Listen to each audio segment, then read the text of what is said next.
Sony Pictures Animation, a studio that has been making headlines as of late, but not for the right reasons. It started with a 0% on Rotten Tomatoes, but is starting to slowly climb up to a higher percentage. But does it deserve something like 0% positive reviews?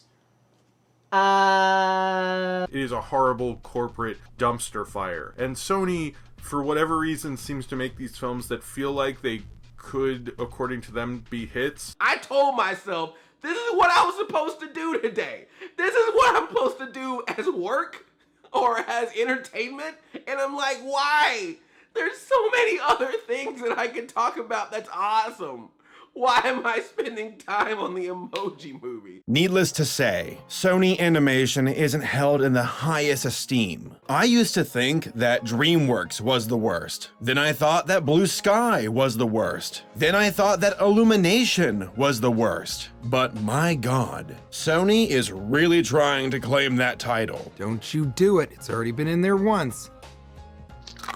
Many of you right now are thinking, what ruined Sony Animation? More like, was it ever any good to begin with? And that's a fair point to make. Sony Animation is not Pixar. They never really had a string of financial and critically successful movies. Usually, it's one or the other. Make lots of money, sucks as a movie. Pretty good movie, doesn't make enough money. Now, they have found that sweet spot before, but it never lasted. They would pump out some sequels, and then move on to the next thing, which is usually Smurfs for some reason.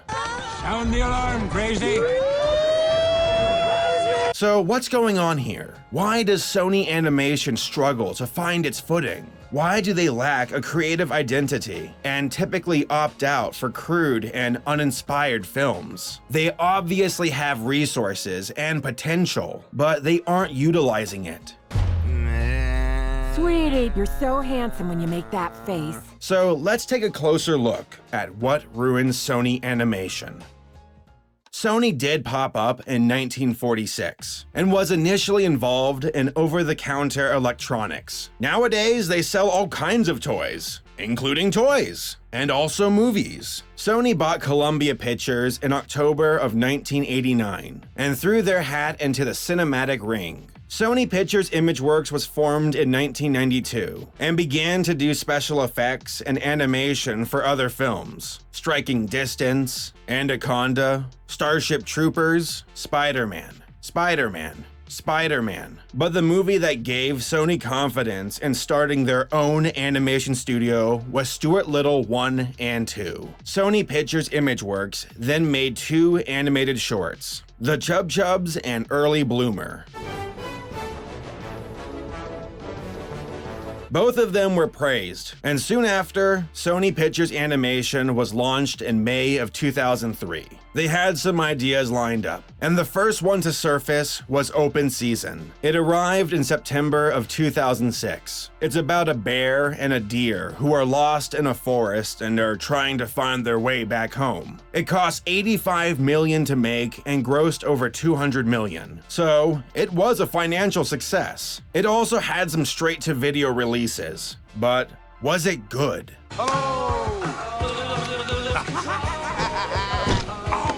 Not really. But hey, the video game was good. Next was Surf's Up in June of 2007. I actually liked this movie. It's about a penguin trying to win a surf competition, but they animate the film as if it was a sports documentary. What's your dream? To go away. To go away. That's great. Do you guys want to drink?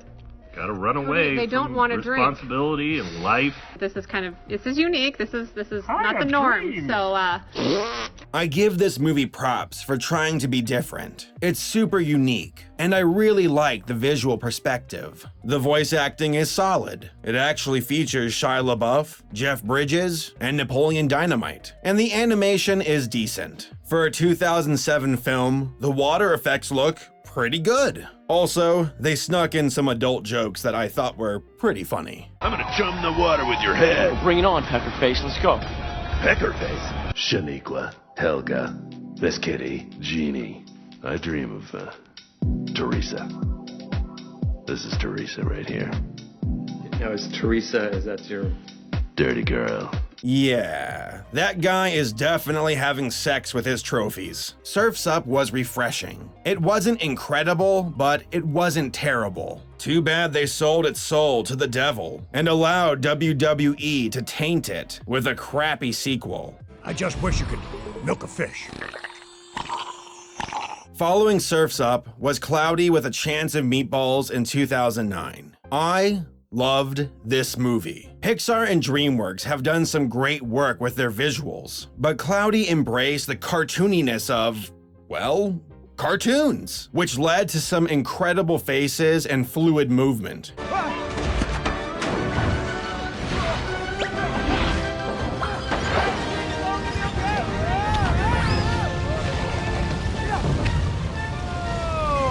It harkens back to the days of Looney Tunes, and how silly the characters looked when they moved. This movie was actually written and directed by Phil Lord and Chris Miller, the duo behind the Lego Movie, 21 Jump Street, and the Han Solo.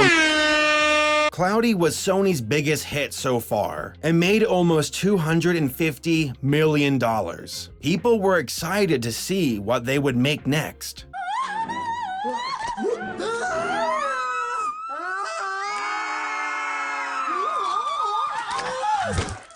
God damn it. So the Smurfs movie. What a terrible film. It was a mixture of animation with live action, but it fell into that uncanny valley zone. So the Smurfs came across as creepy. Also, the story was boring. And yet, it made over $550 million. La, la, la, la, la, la, la, la, la, la, la. Kill me! Arthur Christmas was next, but it wasn't 100% made by Sony. Actually, it was done by Aardman Animation, the studio behind Chicken Run. I enjoyed this movie. It's not perfect, but it deserves a place as a holiday movie. Next was The Pirates, an adventure with scientists. What a weird title. Just like Arthur, this movie was a collaboration between Sony and Aardman, so I don't really count it as a Sony Animation feature film, though they did distribute it. I haven't watched this movie yet, but I did watch the trailer. It looks fun, and it has decent reviews. Ah, confound it. You see, we could have made that with the good wind behind us, but unfortunately there's this dirty great sea monster in the way. I think they just add those onto maps for decoration, Captain. Is that a fact? Well, blow me down. In September of 2012, Sony released a movie that would become one of the main faces of their animation studio, Hotel Transylvania.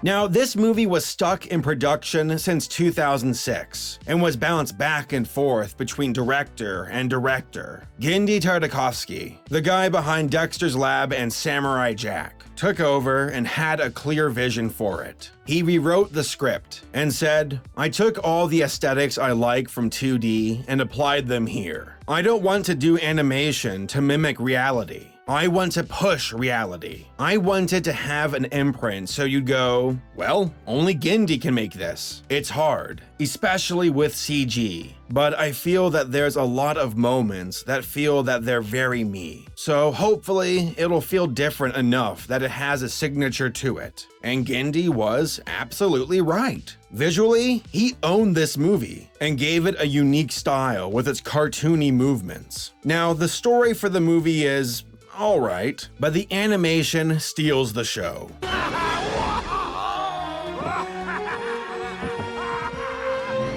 Smurfs 2 came out in September of 2013. Was it good? We're taking essence from you.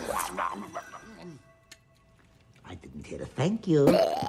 No. Cloudy with a Chance of Meatballs 2 came out in September of 2013. Just like the first one, the visuals were fantastic and super energetic, but the story was a little weak. Hotel Transylvania 2 came out in September of 2015. This movie found itself in a similar situation with Cloudy 2. The visuals were, once again, great and super cartoony. The story? It was alright. Made lots of money though. There was also some drama involving Sony and Gendy, but we'll talk about that later. Smurfs: The Lost Village was released in April of 2017. It was a reboot and was fully animated this time. Also, it was more faithful to the original cartoon. Visually, it was pretty good, but the story was boring and super predictable. I mean, I'll take this over the mess that was Smurfs 1 and 2, but Sony just can't seem to stop smurfing this franchise in the Smurf. And finally, we have the Emoji Movie, a film that is the manifestation of Sony and all of its poor and uninspired decisions. This movie has not been well received. It has an insanely low score on Rotten Tomatoes, and the internet has been hating on it. I saw the movie the week it came out because I wanted to see if this was truly the bottom of the barrel for Sony Animation, and for now, it is. This film collectively rips off Wreck-It Ralph, The Lego Movie, and Inside Out, using elements but not adding anything new to it. The story they tell has been told 1,000 times before. The characters are plain, the world is stupid, the in-movie advertising was on the nose. It's just a mess, but it seems to be doing well in the box office, and I think that's all Sony really cares about now.